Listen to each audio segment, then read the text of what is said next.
So, welcome to another Meet Success. This is number 10 in the series, so we're past halfway. This week our guest panelist is Junaid. How are you going there, Junaid? Hi Terry, thanks for having me today, and hello everybody. No problems. Thank you for joining us, and we'll come back to Junaid in a moment. Junaid is a management accountant and business analyst. So, before we get into the conversation and start to ask Junaid a few questions about his story, let's just move on and talk about a few practical matters. You'll see, for those of you who haven't attended a webinar before, you'll have a control panel on your screen. If you want to post a question, you just click in the type question here box and click send or press enter. That question will come up onto my monitor and I'll read it out. Usually when it comes up, or I might leave it for a few minutes to bring it into a more suitable time in the conversation if it's not about the topic. Please post questions as soon as you can. This is going to go for about 45-50 minutes, this session, and it would be good if we get guided a little bit by the audience to see what you want to find out and ask questions to Junaid. You'll notice that the control panel is quite large. If you want to reduce it, simply click on the white arrow in the orange box, that little icon at the top, and your control panel will minimize to a toolbar. If you want to post a question again, you just simply click on the arrow again and it will expand. So that's how to use the control panel. All right. We're going to start off with a few questions to give Junaid and I an idea of who's out there, and it might help us direct our conversation a little bit about as well. So the first question I'm going to ask you is, where are you? So if you could just select one of those options, whether you're in Melbourne, regional Victoria, interstate, or overseas. So I'll just wait for you to post your vote on that one.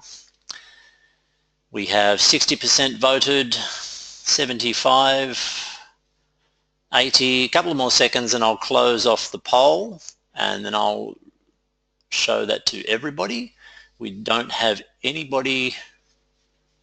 Oh, we have one overseas who is offline who hasn't voted. Okay, I'm going to close that and share so you can see the results. Most people in Melbourne. Some in regional Victoria. Okay, we haven't had that previously. That's interesting. If anybody wants to type in where they are in regional Victoria, that would be useful. You can just post in the question box. Just say I'm in Bendigo or something like that. And we have 14% overseas. All right, let's move on and going to ask the next question, which is, what is your profession? Are you a money person? In accounting and finance or banking, IT, engineering, sciences, or other? If you could just let us know where you sit out of those options, please. Okay, 75% voted. There must be a couple of people out getting a cup of tea, I think. All right, I'm going to close that one off and share the results.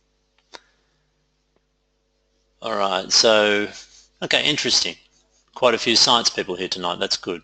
Okay, so it doesn't matter if you're not an accountant or a business analyst. You can still gain a lot from what Junaid is going to talk about tonight. All right, last question before we kick off the conversation. Are you in Australia looking for professional work, in Australia working in your profession, or overseas planning to come? So we have 60%, 63% voted. If you could just get your vote in there and I'll close off the poll shortly.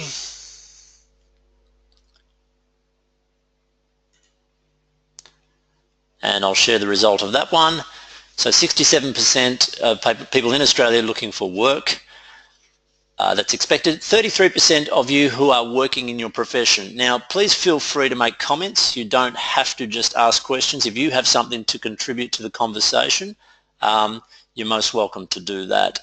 And also remember the other thing you can do, you can post questions in writing. If you want to say something, you have a little icon which is a hand, and you click on that, and that will be raised, and I'll be able to see that you want to speak, in which case I'll unmute you and you'll be able to talk. Now you'll need your microphone on for that to occur, otherwise we won't be able to hear you. So if you do want to speak, just make sure that you have a microphone or that your computer mic is active when you do that. All right, back to Junaid. How's it going there, Junaid? Still with us? Yeah, certainly am. Life is good. It's a pleasure being here.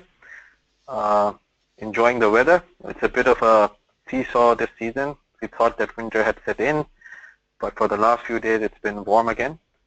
Excellent. So I was hoping for a bit more of a winter flavor. Enjoy the warm beverages. I don't think it's over yet. I think there's probably still a few more weeks of cold weather. What we're going to do is just kick off and have a conversation, hopefully directed by what the audience asks as well, but we have plenty of questions here to keep things going. Let's just start by telling us what your current job title is, please. I'm currently working as a business analyst, and I have started this position since April. Before that, from last July till March, I was working as a management accountant, and my regional manager and the people I was working with thought that they can utilize my financial background along with my analytical skills to help them in their decision making. An opportunity came up, they encouraged me, and I thankfully was able to make the most of it. So has that been a natural transition, or have you found it challenging? The challenge was there, that's why I took it, and I hadn't always had the affinity of being analytical. It also added a bit more diversity to my resume. I had been working in the finance role, various roles in finance stream of things for the past 13 odd years. And I think that if I do want to move into the echelons of an organization, I would need the operational experience. It adds a lot more flavor to my repertoire. Yeah, I think it's a great career move. As a business analyst, there are a lot of options open to you. Okay, let's move on. Just tell me a little bit about what you do on a daily basis. Right now, I'm in the phase of learning about the business. I work directly with the regional manager. He makes it a point that every week I spend about a day and a half in the field, because I have to analyze the business performance. So I have to gain first-hand knowledge of what our troops are doing on the ground. So I have been always a person who used to enjoy field trips back in my school days. So I don't mind getting off out in the field, getting my genes soiled. Yeah. So so currently I am getting a one-on-one exposure to the business end of things. In my finance days, I was purely looking at things from a financial perspective, the balance sheet, the P&L statement, the accruals, and I was working quite close to the project managers, and I found that in the business there was a gap. Not all operational people understand what the financial implications of their actions are, and vice versa. Hence, I was very well placed to form a bridge between the two streams, and was fortunate enough to be offered this role. From what I understand, that's becoming more and more common, that the finance area is not purely about crunching numbers anymore. There's a lot of integration with different sections of the organisation. Would you say that's true? Thank God for that. Otherwise, finance people are notorious for being those nerdy number crunchers. But yes, in this day and age, we have to get out. We have to give the business the perspective. We have to gain a certain deal of empathy and pass it on to the finance fraternity, and do the same for the finance fraternity. Yeah, great. And when did you come to Australia, Junaid? I came in Australia last year in Feb. Okay, yeah. And thinking back before you came, what did you know about Australia? I was fortunate to know quite a fair deal about Australia. My wife happened to graduate from Tasmania, and she decided to settle in Pakistan, primarily because of me, because she got married. But she had a fair deal of the environment over here, the working conditions. She was a student here. Okay. Later on, she opened the gates for her family. Her brother is currently settled in Melbourne as well. He's doing quite well. He graduated. He currently is he is working as a program analyst in Melbourne. Mm-hmm. And in 2012, I came here purely as a tourist. I visited 4 cities: Gold Coast, Melbourne, Sydney, Tasmania, and enjoyed the environment over here. Thought that life was very good over here. It had a relaxed pace. Yep. One thing that stood out was that I didn't feel overwhelmed when I arrived on the shores. Sometimes when you're coming from an underdeveloped country or a developing country or a third world country, call it what you may, to these developed first world countries, you tend to get overwhelmed. But when I came to Australia, the moment I set foot over here, I didn't have that overwhelming feeling. I think it was very easy for me to get acclimatized and get accustomed to the norms. Okay, that's interesting. I mean, a similar thing happens in reverse. So when I go to places like, Asia, for example, there's a little bit of overwhelming because of the number of people there as well.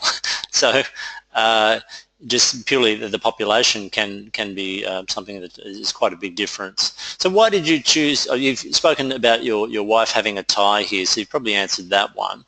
What about the city? So you're currently in Canberra, that's correct? Yes, so I am in Canberra. Why Canberra? Can you tell us a little bit about that?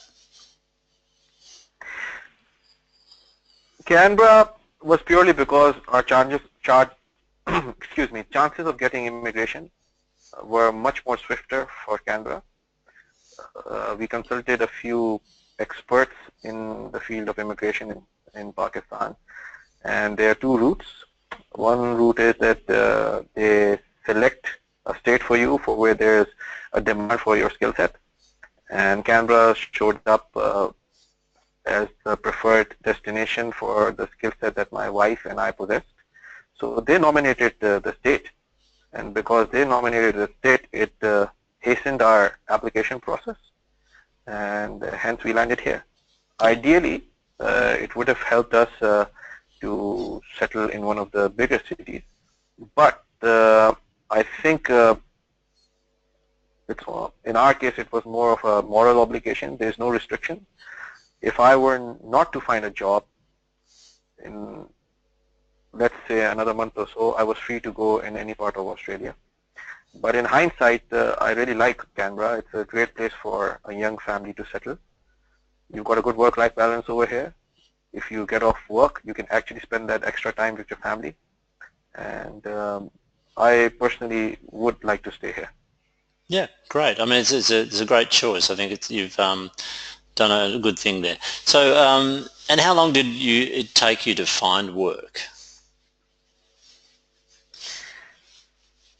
I came here in February. I was fortunate enough to land a job in July, but I would divide the time I was job hunting into two portions. For the first 4 months, I did it on my own, and it didn't bear that many results. The last 1/3 of the time spent for a job was when I met you, and I learned that I was going about job hunting in the completely wrong manner. When I signed up for you, you actually exposed me to a complete paradigm shift. And if I were to count me signing up and finding a job, I think it didn't take me that long. I think, if memory serves me right, I think I landed a job within a month. Yeah, you were quite confident that it wouldn't take me that long to find a job.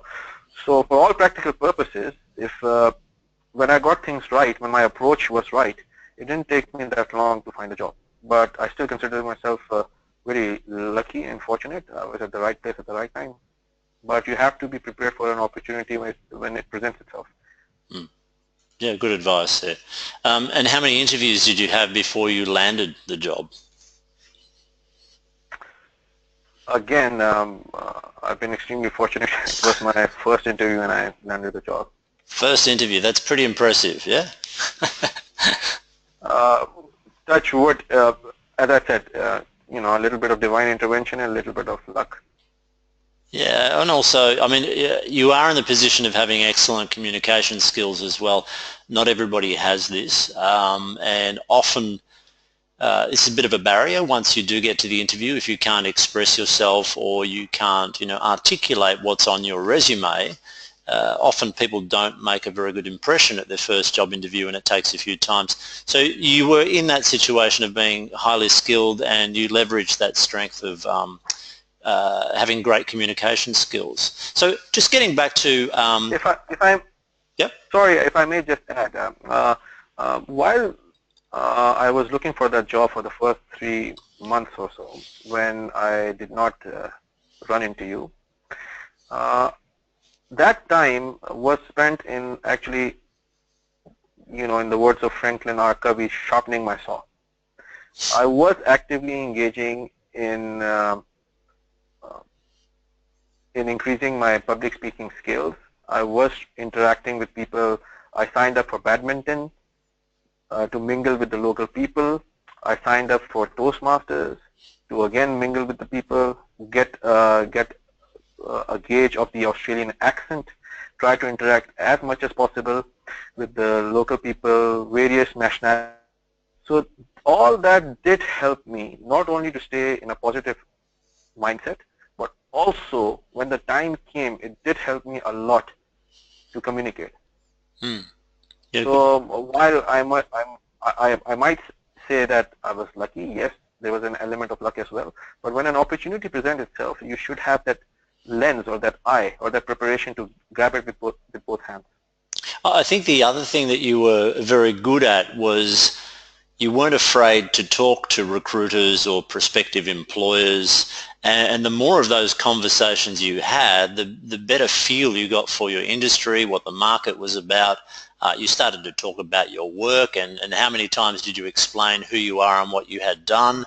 I mean, all of this must have helped for that interview process as well.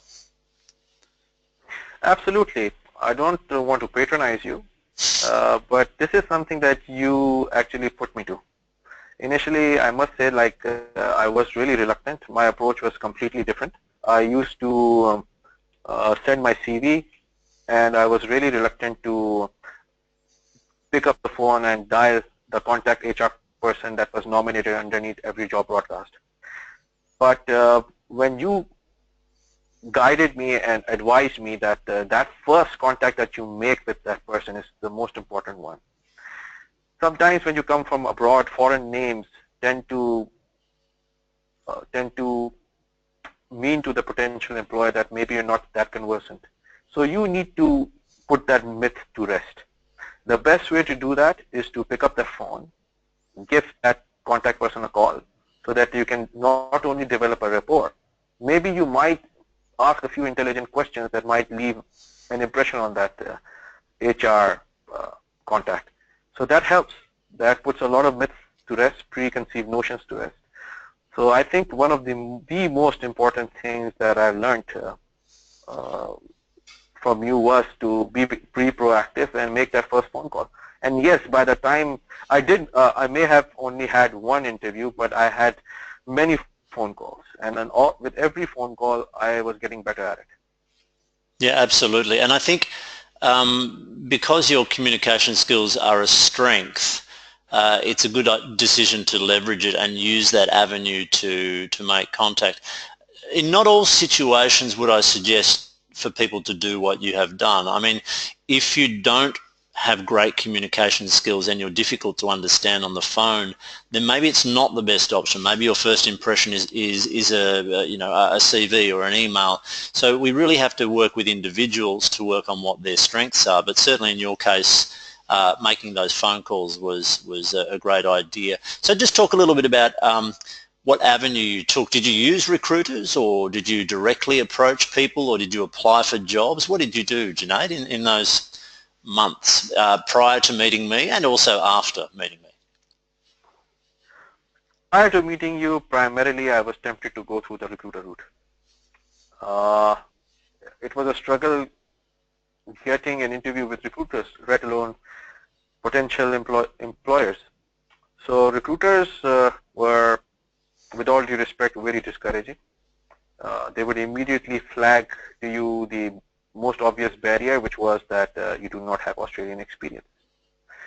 Despite the fact that I carried with myself the experience of two truly world-class multinationals, but they made me realize that that experience did not count for much until I had Australian experience, which I personally feel was not entirely true, because when you work for multinationals, you bring in an international flavor. Experience does count. It did dent my self-belief to a certain extent, and I realized very soon that the position recruiters they are not willing to spend a lot of time. They are given a target. They need to get a vacancy filled and get paid for it. So ideally, the best approach should be that you should approach the potential employer directly. And it's interesting that after all that advice that you wouldn't get work without local experience, you did actually get a job without local experience, correct? Yes, certainly. And I can say that I know a few other people who have arrived in Australia after me, and they have managed to bag reasonable jobs.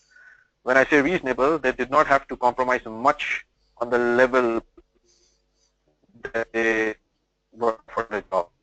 So it's all about self-confidence. It's all about making the right moves.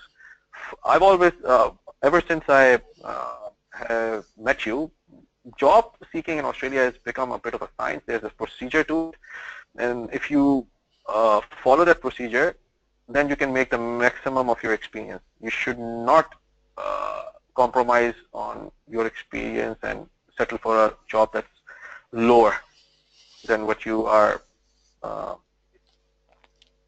That's right, and I think at least initially as well, because employers want to feel like they're getting quality, and if you present yourself as something less than a local, then that's not going to improve your stature in their eyes. So coming through confidently with the backing of having experience with multinationals, you were able to do this, and you presented yourself very well in those situations. So for the people who've just joined us, we're talking to Junaid, who is a management accountant and business analyst, currently working as a business analyst. And we're just talking about Junaid's route to employment in Australia. Okay, so you've already talked a little bit about what you have done and the direct approach and being confident about who you are and what you have done.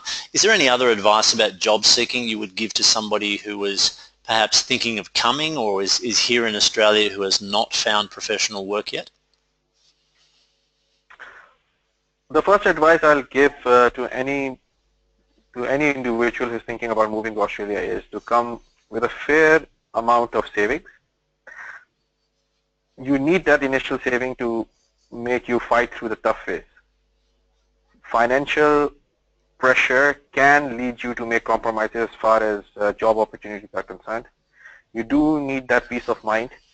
If you are married, I would recommend that you bring your family along. Throughout this process, I think at times where I was very dejected or down, my wife stood by me like the Rock of Gibraltar, and she helped me a lot during that phase. sometimes you become disillusioned and you need that support with you. Why I say that you should have a fair amount of financial backing is you should try to focus on job applications, quality job applications. Don't go for quantity, focus on quality. But sometimes you may be, out of desperation, be looking for a support job or a survival job. But with a survival job, the problem is you won't be able to focus on your job hunt. That takes away from them. I know some friends that have gone that route, and from here and from what I've seen, they did suffer as far as quality applications were concerned. So two advices: make sure you bring with yourself a lot of savings. Secondly, if you have family, bring them here. That's what family is for. They're there for you. You're doing this step for them, and they should be with you. Yeah, okay, great advice. So if anybody wants to has any questions for Junaid, please feel free to post by clicking in the type question here, and we can ask Junaid those questions once they come up. So I'm assuming you didn't have a survival job, that's correct, Junaid? Yes, thankfully, I did not have to do a survival job. Okay. Okay, after you got here, did you learn anything about Australia, the culture, the industry, the country? What are a few things that you'd like to share with people about something you've learned in the first few months or 6 months, let's say?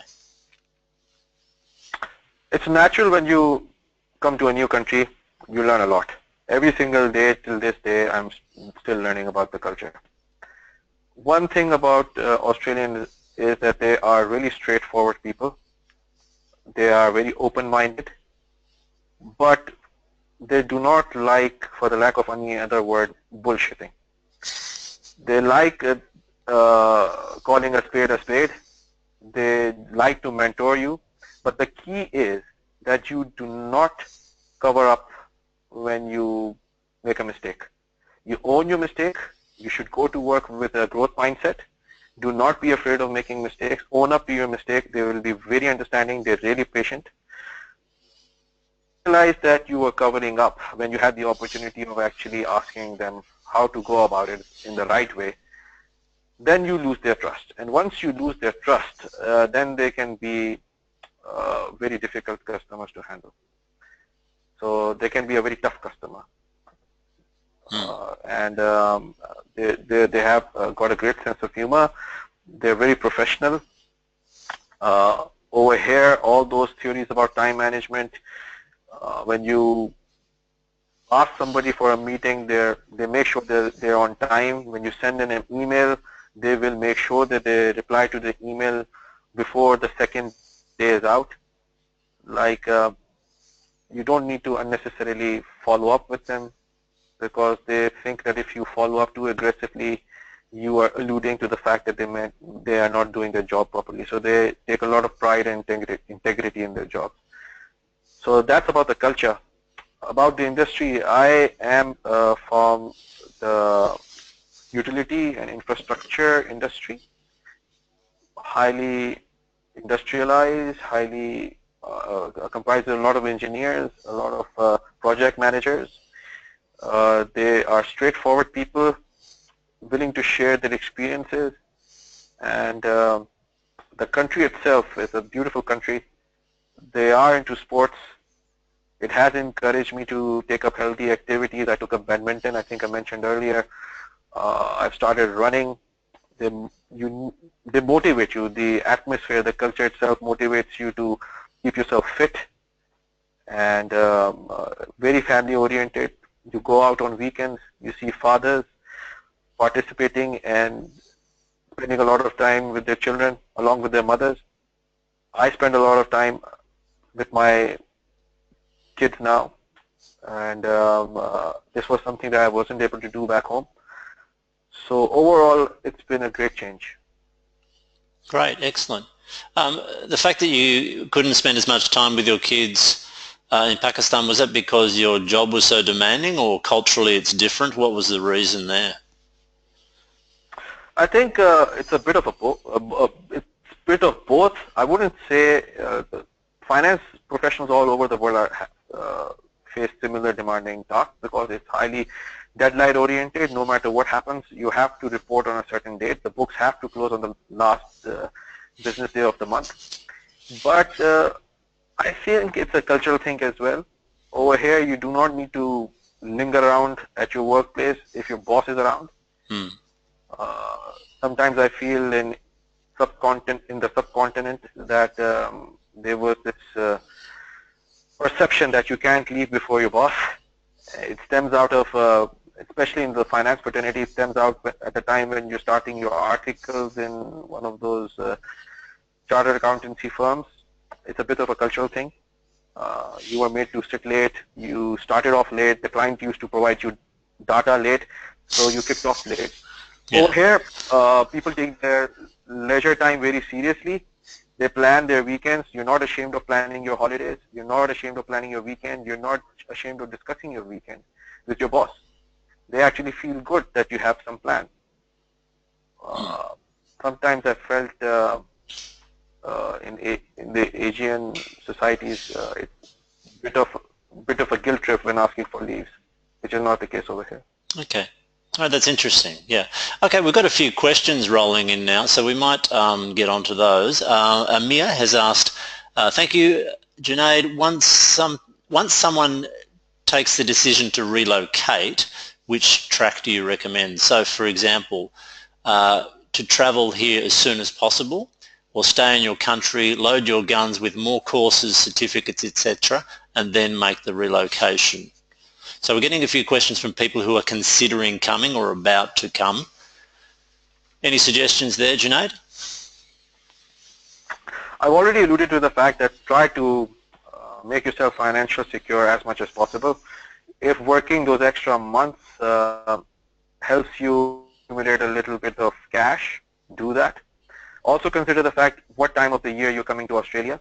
Remember, when it's summer in Asia, it's winter over here. If you're traveling with a young family, it's easier to settle in autumn or spring rather than winter, because acclimatization might affect young kids. Do your homework with regards to which field you're considering. If you think you need to take up some courses to get equivalence and increase your job prospects, definitely go for it. Yeah, I think doing your homework is really good advice. Don't just do a certification for the sake of doing one. Find out whether it's necessary. And there are plenty of options you have, yeah, make sure that you've done your homework and you know that what you're doing is useful. Yeah. One thing I may add, Terry, sorry. Yep. No, go ahead. That for people who are not Australian citizens, who are here on PR, certifications and education is still a very expensive process. Whether it's TAFE, whether it's something else, those things still cost you. So if you can get world-class certifications after doing your homework, as Terry rightly pointed out, do it back home and then come over here. Yeah, that's a really good point. Everything here is expensive. One of the things that you probably will find useful is vendor certification.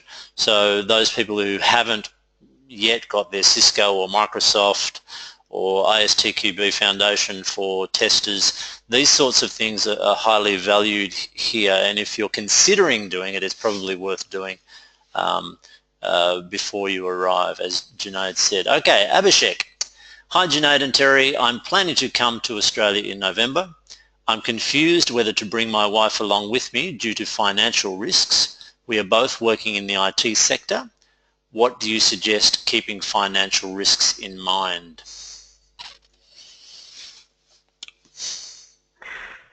All right, so Abhishek, I really like your name. Your name happens to be the name of a famous Bollywood superstar son. So it may be the same one. Do you think it's? No, that the gentleman I'm alluding to, his son is quite secure financially. Okay. So I don't think All right. So, look, Abhishek, it depends from individual to individual. I have already spoken on this at length a short while ago. Family provides you intangible benefits. Not everything is measured in terms of money. When you're down, when the chips are down, if you've got a willing and supportive partner, it lifts your spirits. All by yourself, you can face disillusionment.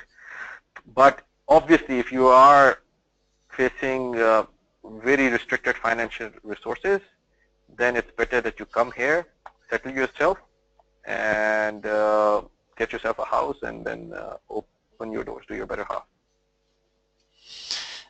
The other thing is, if you're coming as a couple with no children and you are both professionally qualified, yes, it's going to be more expensive to sustain both of you here, but there is also the chance that one may get a job before the other.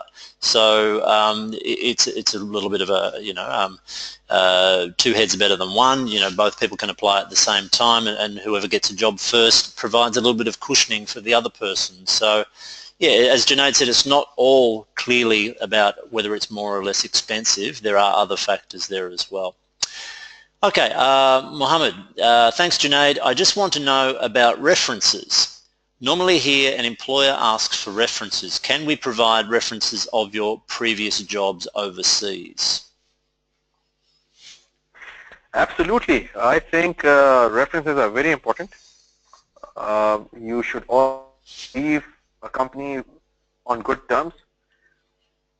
I was very fortunate to have really good ex-bosses, and was also fortunate enough to develop a good rapport with them and stayed in touch with them. One thing that I would advise all professionals is that to please stay connected, and stay connected to your links. Do not disappear and reappear only when it may appear to your ex-bosses that you only touch base because you needed a reference. Developing good habits, it takes a lot of time. You build a good LinkedIn profile over many years. And in this day and age of WhatsApp, Twitter, all sorts of social networking, there is absolutely no excuse that you do not touch base with all your work colleagues, past, present. And I was fortunate enough to have really good references, terms with my bosses. And it's a small world. One of those bosses who I worked with ended up in Australia. So lo and behold, when I needed a local reference, I had one local reference as well. So no matter where you're working, do keep good references and stay in touch and connected with your ex-bosses and all colleagues. It's a small world. It's amazing how people will turn up on any corner. Yep, good advice. So stay in touch with people. Amir has another question. Normally in any labour market we have two types of employees. The expert one, who got a lot of years in the same post. This one we all agree that will have better chances to get a job in a new country. The other employee, like me, is the one who gets a very good experience across different departments. So in marketing, support, network planning. My edge will be that I find more vacancies that I can apply for, yet I'm not the expert in the one single field. Do you have any advice for somebody like that, perhaps a generalist or somebody with a smattering of experience across fields? Look, it depends from industry to industry. In some industries where the expertise is evolving at a very rapid pace, for instance, technological industries, IT industries, sometimes it's beneficial that young talent which is flexible and has a diverse experience in a very short time, that goes to show that they've got a growth mindset. Just to add they're to not that, stagnant, they're dynamic. Yeah, just to add to that, Amir has said he's from the telecommunications field. So I think telecommunication is a field where young talent which is dynamic should not be a barrier. However, on an average, I personally feel that 3 years in one company is good enough experience to show that he was consistent and was long enough in that organization to take some learnings away. Anything under 2 years shows that he's indecisive. Maybe he's in too much of a hurry. A growth mindset absorbs stuff, needs to learn stuff, add value to his experiences, and then move on. Yep. Okay. Great advice. Just on another point there for Amir, he's right in many ways. Employers do look for people with extensive skills in a specific area. So you have to make sure that your applications are targeted. Remember, your CV doesn't necessarily have to show everything in equal weight. It should emphasize the aspects of your experience that the employer is looking for. Secondly, it's really important that you get into conversations with prospective employers. Now, not many people do this because they think the only way to work is through a recruiter or through a job application. If you can start talking to people, then you get a chance to explain who you are and what you've done, and your experience is diverse. In a conversation, you can put your case. It's very hard to do that on paper. So the networking side of things is absolutely critical, making sure you're getting to speak to the right people in the right companies. Okay, let's move on. Keep those questions coming in. We're with Junaid, who's a business analyst and a management accountant. So let's move on to the next one. People talk about fitting in, Junaid. Do you feel like you fit in yet in Australia? If so, why? If not, why not? I think I have fitted in, and I am still in the process of learning new things every day. Fortunately, Australia is a cricketing nation, has a proud history in cricket. I come from a country that takes cricket very seriously. So there's always cricket to start a conversation. People love talking about their kids. They are quite open to talk about a variety of subjects. So I feel completely at home over here. The fact that it's a very ethnically diverse society over here also helps you fit in better. You don't feel alienated at all, and you walk down the street, you'll see people from all backgrounds. You'll see people from India, you'll see people from Sri Lanka, China. So it's a multicultural society that really helps a lot. And the second thing that I would like to highlight is that you should embrace some of the local traditions, some of the cultural values. I'm not saying let go of the good values that you hold dear to yourself. After all, you are supposed to be a person of integrity. Don't let go of your values. Australians will accept you and will respect you for your own values, but come over here with an open mind and embrace good things from Australia. Yep, good advice. What's been the most difficult aspect of immigration for you, Junaid? It's not all the smooth road. What's the hard stuff? I feel that if you're all by yourself, there's very little support that was offered to me by the Australian Immigration Department. I was expecting that they will help me and take me through the process of hunting for a house, hunting for a job. Unfortunately, that was not the case. When I came over here, looking for a house was as tough as looking for a job. The initial days I was lodged up in an daily rate bed and breakfast place for 14 days, which I booked before arriving on the Australian shores. Time was running out. There's a time bomb clicking, and you have to find a place. And without any rental history, it becomes very difficult. You have to visit houses. You've got a 15-minute window.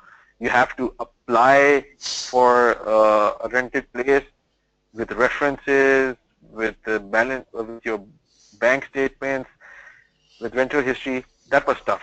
I really did not know it would be that stressful. And with family and a wife, that was a complete surprise. The immigration officers over here just pointed me towards a few websites. They pointed me towards recruiters. So I think that was the most difficult aspect. I think people in the immigration department could have facilitated or at least given me a bit more structured download on how things are and how to go about it. Yeah, great. Okay. Yeah, those settlement issues are very time-consuming and stressful, as Junaid has expressed there. If you're considering coming, there's a lot you can do in preparation, and one of the important things that Junaid alluded to is establishing a network. So start by contacting people, whether it's me or somebody else, people who are here. Start getting your feelers out to work out who can be a support for you, whether it's simply advice on where to settle, what suburbs, who to speak to about job seeking, all of those sorts of things. But you can do a lot before you leave. Okay, so have a think about what you can do in preparation. Any more information about advice? I think you've probably touched on that already. Anything that people can do before they arrive, Junaid? Is there anything that you wish you had done perhaps before you arrived? You have the benefit of hindsight. Yeah. I wish I could have signed up with you before I arrived. Okay, that's very kind of you. Many people do, by the way. It's becoming more and more popular that I have clients while they're still in Qatar, Dubai, Colombo, Karachi, Singapore, wherever. Yeah, so you can get things going early. Yeah. Anything else? The reason for that is, let me add a little, because I do not want to make it sound as if it's a marketing gimmick. The reason for this is quite rational. The reason is that you need to get the most important document in the right format, in the right condition, before you arrive on Australian soil. I spent a lot of precious time in my initial months. Firstly, I was misguided by a recruiter on the wrong format of my CV. And my CV was circulated in the market without any response. So you don't want to do that. You want to float a CV that is the right CV in the first instance. Because a place like Canberra, the market may be very small. If the wrong CV gets around, then you are already behind the eight. So the reason why I recommend that people get in touch with the likes of Terry is to get that most important document in order before they come here, so that they save time. They'll actually be saving money in the long run. That's right, and the purpose of doing that is to reduce the period of unemployment. You're going to be unemployed when you arrive here. We know that for most people, but we can make that as short as possible. That's great. Okay, a question from Mohammed. I'm working in the services industry with about 600 employees at one site. Unfortunately, I could not find a job in my profession. Now when an opportunity arises and I apply, employers rate me as overqualified. Do you think overqualification is a barrier in moving vertically? I don't think that overqualification can ever be a barrier. It brings me back to the point that when you're trying to go for that first job, one must try not to compromise too much on his level. And if you do not come with savings, or if you're not in the right mindset, or maybe a recruiter might entice you into a short-term contract, you might settle for something that you're not worth it, or settle for something that is not exactly commiserative to your experience. So it's ideally the first job, right? But if you do manage to get into a position where you need to, there's a concept of tailoring your CV. Your CV, you might need to trim out some details to make yourself more suitable for the role.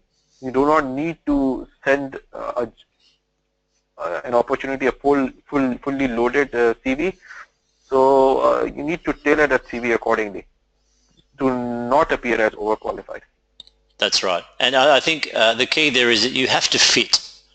If the job advertisement is for somebody with 2 years experience and you have 15 years experience, you're not going to get an interview. Okay, it's as simple as that, because they will expect you to leave after a month or two to get a job that pays twice as much. So as Junaid said, make sure you target the right jobs and you modify your CV accordingly. Okay, we've got about 5 more minutes, so if anybody wants to ask a last question, please send them in.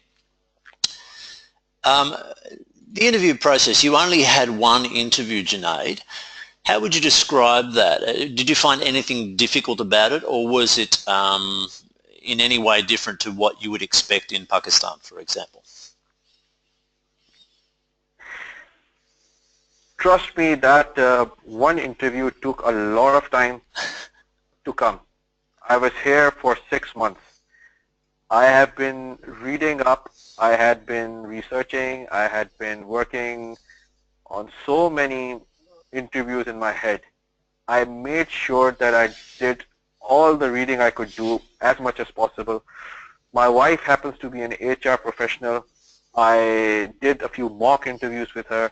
I had a booklet that was titled 64 Most Tough Questions. I went through that. Terry was kind enough to give me a cheat sheet of all the tough questions, because obviously I had to look at things from an Australian perspective, which I did not. There are certain things that hold true globally, but there are certain things that are peculiar to Australian culture. I made sure that I was constantly in touch with Terry, and forgive me, Terry, but I did bug you a lot in those days. That's what I'm here for, to be bugged. Yeah, but the thing is that you have to do a lot of mental rehearsals. So that when the time comes, there are standard questions, things like your name your weaknesses, where do you think yourself you are in 5 years' time. Pretty standard questions. They may appear innocuous, but they are to draw you out. The weakness question, for instance, is can be an eliminator.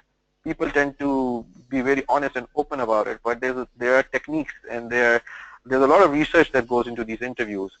So I may have had only one interview, but that was it. In a market like Canberra, if you let that interview go by, because you may not be coming across the next interview, so you have to really do a lot of reading. So while you're in between opportunities, I would recommend that keep on reading stuff, keep on learning stuff. Communicating and learning is the key. Just on that, Mohammed has asked, we've talked about your high-level communication skills. Do you think that was a major influence in winning your first interview, or was it just your experience that impressed them? Communication part comes in the interview. To get the interview, you need to get your resume right. Yep. So no matter how hard, how good you are in communication, yes, the communication part did help me in ringing up the HR contacts. That helps you in getting the position description. As I said, it's a method to this madness, and Terry will help you through this, going through the stages. Communication skills did help me develop rapport with the HR contact. Subsequently, I used to send them my CV, but in the end, you have to get the documentation right. So it's a combination of both of these things. Yep. A question added to that from Amir is, how long should the CV be in Australia? How many pages?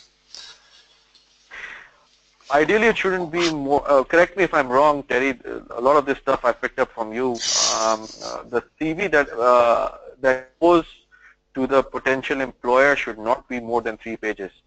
That's about right. Yeah, that's about right, I think. Look, what's more important than the length of the CD is how clear the front page is, and whether the front page identifies you as potentially the right person for the job. So, I mean, I've seen CVs that are only two pages long, and they're very confused. I don't really know who that person is by the end of the CV. And I've seen CVs that might be 5 or 6 pages long, but the front page is very concise, and targeted. So there is some value in having a little bit longer CV. You get to pack in some keywords perhaps, and this is good for the tracking systems when it's used via a portal. But yeah, I think Junaid's suggestion of about 3 pages is plenty for most people. Regardless of your experience, there's no reason why, even if you have 20 years experience, why you can't be selective with what you include on that front page in particular, and the length of the CV does not have to equate with your year's experience. Let's have a look. Mariam has asked, say you arrive in Australia and are jobless for about 6 months. How much money should you have in reserve to support a small family meanwhile? That's a tough one, Junaid, but you are an accountant, so do you want to have a stab in the dark there? Look, it's very difficult to say. It depends from which city you're coming from, depends on the standard of living that your wife and you are accustomed to, depends on so many variables. A young child, maybe you're not into entertainment. Some people have the thing that cut down on entertainment, on outings. I personally believe that life should go on as normal as possible so that you're in the right frame of mind and the right mindset, because a right frame of mind, a positive mindset is essential when the opportunity comes. You cannot stress out, you cannot burn out because you'll be compromising. So it's a very tough question to quantify. It's all about quality, it's all about your standard of living. I really, like on the top of my mind, you probably need the money for the bond. You need a decent car. If you're coming to Canberra, the transportation system is not that robust. You will need a car to get around, otherwise you'll miss all those appointments for the house. Yeah, good advice. So, yeah, and in a place like Melbourne where the infrastructure is really good, you can get by the local train. So it really depends on the city, the standard of living, the cost of living allowance for every city is very different. Frankly speaking, I cannot put a number to it. No. My apologies. I think what you can do though, Mariam, is to start talking to as many people as possible and ask them the same question. They'll talk about a few different things that perhaps Junaid has mentioned that maybe you hadn't considered. And the more people you speak to, the more idea of you'll get of what perhaps unexpected things could arise as well. So you'll have to factor those into the cost of living. Okay, we're nearly finished for this evening. Just a couple of more questions. Just to finish up on Amir about the cover, the front page, I said needs to be targeted and succinct. I'm talking about the summary and your demonstrated achievements or skills on the front page, just so somebody looks at it straight away and thinks, yes, that's the right person for the job. So don't beat around the bush, be very direct and get to the point. Amila has a question. There are lots of international students in Australia graduated in accounting and looking for options, and many people ended up doing some customer service. What's your best advice for those freshers to commence work in their nominated occupation? Frankly speaking, I take a lot of pride and thank my lucky stars that I'm from the finance and accounting fraternities, because the finance and accounting fraternity are one of those fortuitous group of people who have a demand for their acumen and skill set all over the place. So depending on how you play your cards and how prepared you are for that first job, you can really break it into the market. I consider myself very fortunate that I was from the finance fraternity, and that helped me a lot in getting a job over here. Any advice for somebody who doesn't have any experience though? Maybe they've just finished their masters in professional accounting and is looking for a break. Well, I would. There's this concept of job placements, and even though it's quite different to what it is in some of the Asian countries where they pay you for an internship or a job, sometimes you might have to do it the other way over here. But getting job placements is a good idea to break into the market if you do not have experience. Yeah, okay, and we can advise you and assist you on how to go about that, because it's important to do it in a professional and culturally appropriate approach as well, so no problems there. Okay, let's finish up with someone has said they want to contact me to discuss training. Okay, anybody who wants to make contact with OBP Australia, please just send me an email. There is plenty of information on the website. My email address is just terry@obpaustralia.com.au, and that will be available on the website as well. One last question have we got? I think that could be just about it. And that's just about it. So just before we say goodbye to Junaid and finish up for this evening, let's have a look at what's happening next week. We have Kailash, who's a procurement engineer. He'll be joining us next week, so a slightly different, or a very different field, not from the finance field, somebody who's from an engineering background. So that will be Kailash joining at the same time next week. So I hope to see all of you and some more people. Please feel free to forward these invitations for the webinars on to other people you know, and I'm happy to take any inquiries via email, and I hope to talk to some more of you in the future. So let's wind it up. Thank you very much for giving up your very valuable time, Junaid, and sharing your pearls of wisdom with everybody here this evening. Thank you very much, Terry, for having me here. It was a pleasure being here, and thank you everybody for listening to me and being very patient. Thanks, Junaid, and you can get back to your family now. They're probably all in bed, but have a good night's sleep, and we'll talk to you soon, okay? Goodbye and good night, everybody. Okay, good night.